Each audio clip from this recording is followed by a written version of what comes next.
Hey, thank you to everyone who responded and um, gave their love and support after my last video that I did about when I was at the bedside of one of my hospice patients who passed right there in my arms.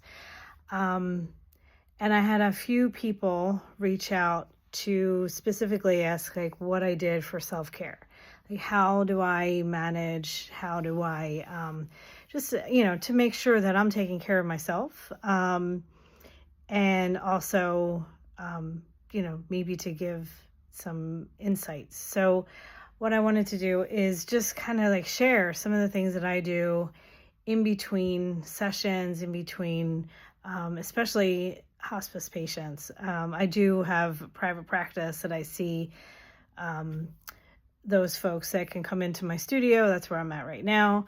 And, kind of like in between, what do I do? And how do I clear myself after I get home from the day? So, a couple things that I do. One is obviously my spiritual knowingness of what happens after death. And I'm not saying that this is everybody's, but this is my vision. My heartfelt knowingness is that we are all spirit, we are all of source, we're all divine beings. So just going home to God, going home to love, and knowing that is huge for me. And so after a hospice patient, after I work with people, in that regards, if, maybe it's the first, last time I'm going to see the person, there's so many different variables, but so having that sense of I'm here for that person in that moment. And then I'm an introvert, right? So I need to find alone time in order for me to recoup my energy that I put out.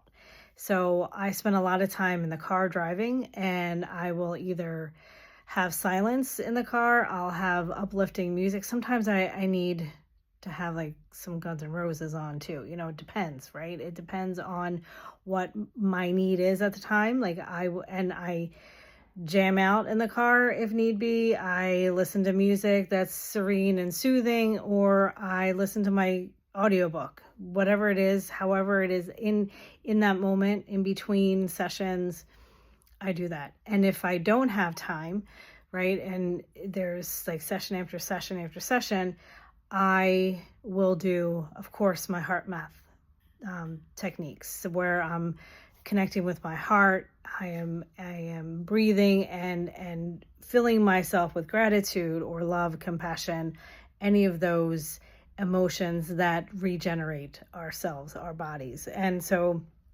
they're like the top three things that I do. And then when I get home from the day, I have like really strict time boundaries. And if I'm done, I'm done. I'm not working. I'm not picking up the phone. I may not respond to text messages. Sometimes that gets on people's nerves, but I got to do what's good for me and for my family, and so that I can get up the next day and do the same thing. So that's pretty much, what I do. And I think self-care is, it's something that people find, you have to find your own toolbox, right? You have to fill your own toolbox with the tools that work for you. And if you need help with figuring some of that out, reach out to me. We have a lot of things going on here at the Gathering Haven and at Embodying Wellness that we can help you find those ways, and or just come in and get a massage, because we all need that. I always said if everybody in the world got a massage once a day, there would be no road rage, there would be no issues. I really do believe that. Anyway, hope this finds you well. Hope it helps a little bit. And thank you again to everyone who reached out to me last week and still continuing to reach out. It was a magical experience, and again, it's not something that I'll ever forget. And I appreciate you all.